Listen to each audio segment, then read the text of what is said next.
Urban art is all about innovation. From using buckets on a busy street to filling an art gallery with local graffiti, to mixing jazz with spoken word, inviting us to listen with new ears,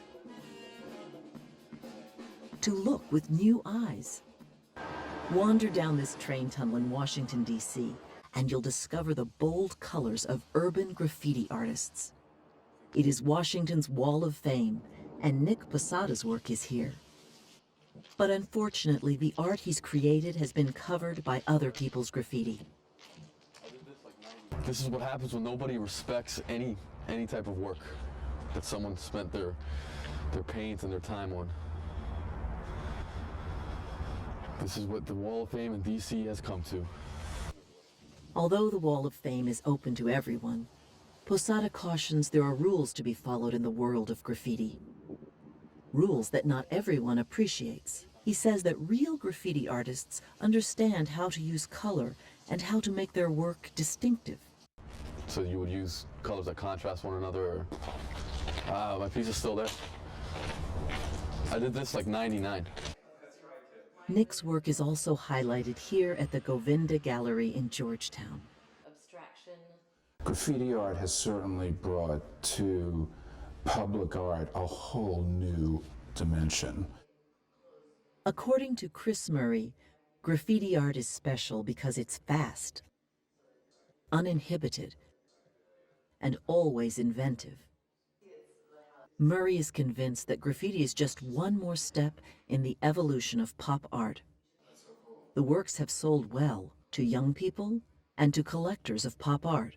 In the gallery, people can appreciate the art in a traditional setting, and they like it.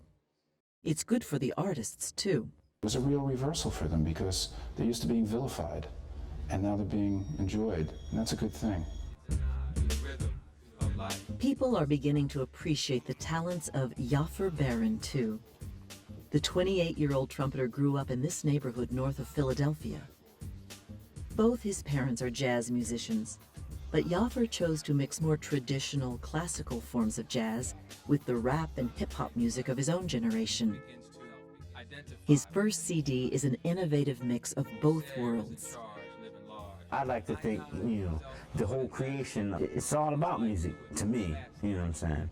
And I believe that the Most High is a musician. I guess it came from, my exposure to hip hop and poetry that comes from that, and, some friends of mine. Yafer now plays in clubs in the city where he grew up. He also now has a deal with a major recording company. The stories of how these two artists developed, one musical, one visual, are not surprising to art history professor Don Kimes. But it's about sort of taking what it is that you come from, what you emerge from, what's authentic for you, and pushing it to the edge of its envelope, to the edge of its boundaries, its limits, and taking one more step. Kimes says artists need to build on their own cultural background, as anything else would be false. It is said that art is fundamentally about exploration and discovery. Urban artists, whether musicians or painters, can take us to places we've never been before, even if it's as close as a nearby city street.